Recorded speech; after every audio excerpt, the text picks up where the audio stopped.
Jon Jones is officially retired. Tom Aspinall is the heavyweight champion of the UFC. Hey guys, welcome back to the channel. As you've probably seen, Tom Aspinall has been announced as the undisputed heavyweight champion of the world in MMA at the UFC, which I think is absolutely phenomenal and has been a long time coming. Jon Jones has been, let's face it, as amazing as Jon Jones is, he's been ducking Tom Aspinall for a long time, and he's obviously had a plan to retire at the top. And he don't know why he's dragged it out for so long, but you got to think, you got to put yourself in his footsteps, and you probably would have dragged it out for as long as you possibly can. It's like when I won the World's Strongest Man, you don't want to hand over that title to somebody else. You want to hang on to it for as long as you ideally can. But well done to Tom Aspinall for becoming the undisputed heavyweight champion of the world. Now, I am blessed enough to have having trained with Tom. I trained a little bit with Tom in my fight I had with Mariusz Podnoski, as you can see behind me right now, where I had a little fisticuffs with Mariusz, who was a 5-time World's Strongest Man. And I will say this now, every single person said I was going to get murdered in that fight. Every single comment, they said I was going to get absolutely murdered. So it was nice to shut a few faces up. And part of that prep was going and training with Tom. So I asked Tom over a text, like, hey, do you fancy doing some sparring tomorrow? And he was like, yeah, sure. So I turned up, and yeah, I didn't quite know what to expect with Tom. He's obviously the best in the world. You know, you think you can fight, you think you can wrestle, and then you get in with Tom, and you can't. Trust me, he just makes you feel so inadequate. But let's get stuck into it. I do 3 2-minute rounds with Tom here. There's no I mean, we're both going 50%. You know, we're not there to take each other's head off. Anyway, let's get stuck in and I'll see how we get on. Right, so as you can see here, we're just like the bell's rung, we're just getting stuck into each other. And this is something that I've got to get used to. Those kicks are lethal. Once you've had one of those kicks to the face, you will cover up every single kick that comes since. And it was actually at Tom's gym I experienced my very first head kick, and it hurt a lot. So that taught me to keep my hands up. So someone like Tom, you've just got to have a stance and stick to it. So my stance was, every single time I see an opportunity, I'm just double jabbing in. So you might throw a leg kick or a jab or a feint, and I just double jab in. So that was like my in to get close to Tom. Look at this, like the speed, and the most important thing with Tom here is his footwork. Like, he'll hit and just get out the way, and he's unhittable. And I'm keeping that guard up for dear life. See, I land the odd jab. Like his hand speed as well as his footwork. So as he's throwing shots, he's just moving, which makes him so hard. Like, see that overhand right? Now I could have threw that as hard as possible, but you're just throwing it gentle. Again, we're not trying to take each other's heads off. But just make a point, I'm not trying to hurt Tom here. It's just a sparring session. And he's definitely not trying to hurt me, that's so evident. Yeah, again, he's got such a good boxing IQ as well as the kickboxing IQ as well. So I don't know if you saw there, let me just replay that. Right, so I'm throwing overhand right. That left, that's what it was. So it was the palm of his wrist that hit my head, but obviously with the UFC gloves, you've got 4-ounce gloves, and that is such a hard thing to hit with. And even with the gloves he's got on, you've not much padding there. If you get that on the side of someone's head, it hurts. So that jab speed. So you see every time, that's time, so this is second round now. So every time I'm double jabbing in, I'm closing distance, and the ring is very small, which is definitely to my advantage. Because if it's a huge ring, Tom would just be slapping me about the place and jumping out the shot. But the fact we've got the small cage really does take away his advantages, which is footwork, speed. Obviously still can use those, but not as much as you would like to in a big 20-foot cage, for instance. So another thing with Tom, he jumps, like he's so relaxed. He's just stood there and he's just flicking his jab out like that. He's not even trying to hit you. But what that's doing is making me sort of just tense up, like, and might not seem it, but that burns a hell of a lot of energy, burns a hell of a lot of oxygen. It tires me out. And for him, it's just relaxed. He's just breathing normal, just throwing shots like this, just making me think all the time. So it's just so effortless for someone like Tom to burn me out, you know? Those years and years and years of fight IQ just pay off dividends here, as you can see. He's just burning me out. My cardio, you can see me just getting less and less and less.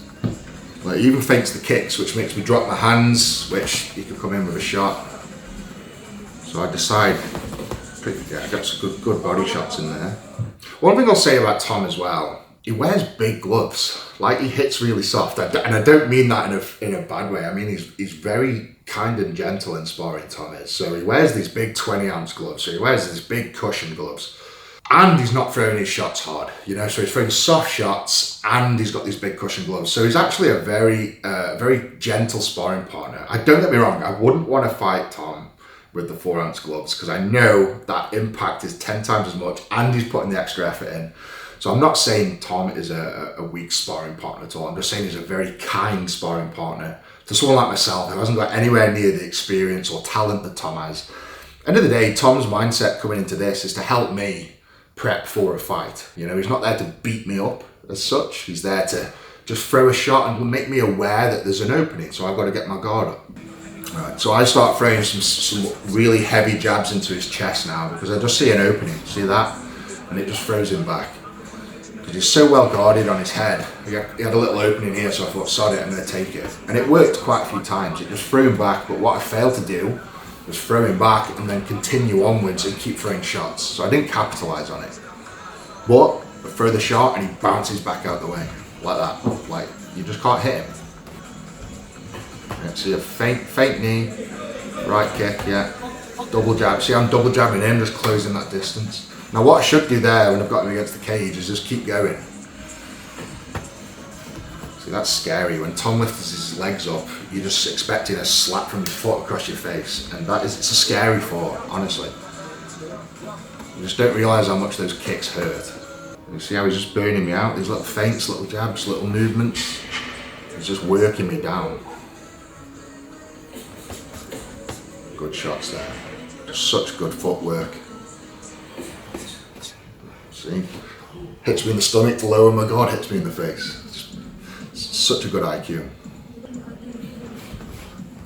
I have since this, just pause it for a second, I have since this utilised my legs a lot more. So I'm doing a lot more inside leg kick and I'm doing a lot of left head kick and right leg kick. I don't throw any right head kicks at all, I just can't get it up high enough.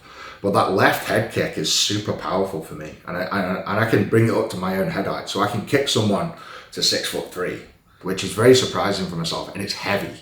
Like if that lands on someone's face, even with a guard, it's going to hurt. Okay, second round done. Third round, so we've had a minute's rest.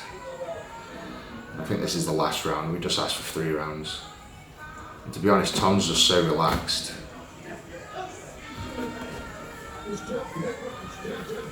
So my coach is saying just jab in, and he's right, you know. Just jab in, close that distance. Tom throwing those leg kicks, and again they're not hard, but they're fast. You know, you've got to have your guard there. If that lands on your cheekbone, it's a good night. See, the shots I am landing are throwing him back, but I'm not capitalising on it. So that was something I took away from this. Like then, I should have just kept going. Something I took away from this sparring session is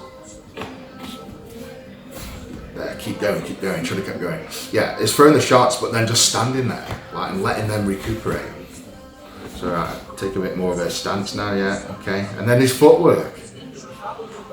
Like, just pause it there. Let's just go back to that for a second. Just watch Tom's footwork here. It is incredible. Right, so Tom's in a southpaw stance for a start.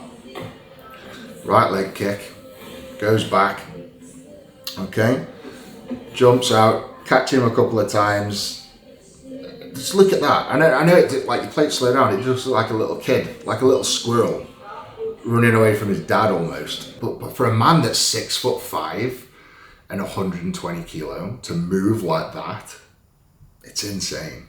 It is genuinely insane. And I can't tell you how much worse it is being in the cage and experiencing that. Just someone running circles around you, basically. You're just very, very humbling. Is probably the right word. See a good jab there.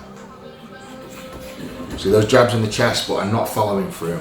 Like, they are great at creating the distance, making them a bit dazed and then going in. Good right hand there from Tom. Again, caught him with a right hand there again. Again, not 100% power, but caught him on the chin. And I say, you turn that into a 4-ounce glove with full power. I'm not saying I beat Tom Aspinall in a fight, but it can happen. That's what I'm saying. Jeez, good heavy shots there. Time, right? I'm glad that's over. But yeah, that was such a humbling experience.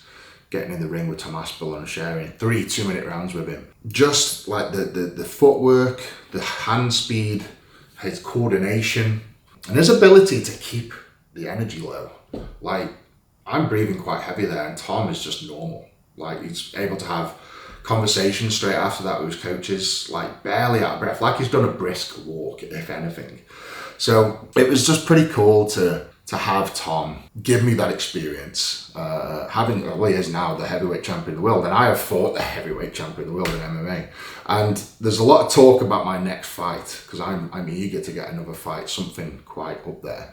A lot of the people, I will say this, a lot of the people that wanted to fight me before the Marius fight have now disappeared, or they will only fight me in boxing or kickboxing. They won't fight me in MMA, because they've seen, like, my advantage is my strength, obviously grip, throw, smash and pound. So we get a lot more offers for boxing and kickboxing, not so much MMA. But that's what I want to stick to. I want to stick to the MMA. There's been talk of Francis Ngannou. There's been a mention of John Jones. I'm going to say who, where, when. But I'm not saying no to these fights. And the reason being, like, these guys are well out of my league. Like 100%, and I've got no aspirations to be a top-ranked fighter in any federation or in any pretense in the world. I'm here to fight my heroes and make money. You know, that's what I'm here for. And you know, you get asked the question, you get in a ring with Francis Ngannou, fucking hell, 995 times out of 1,000, Francis Ngannou wins, but it's that 0.5%. Where, like there in the cage with Tom, you just get that sweet one on the chin, 4-ounce glove, full power, get that on the chin. I don't care who you are, you're getting knocked out. And that's the capability I've got over a lot of other fighters, is that knockout capability, who's got that knockout power.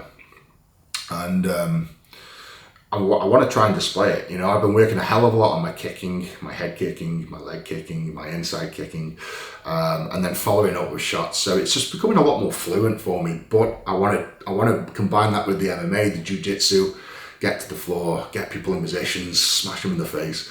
It's just been a fantastic journey for me.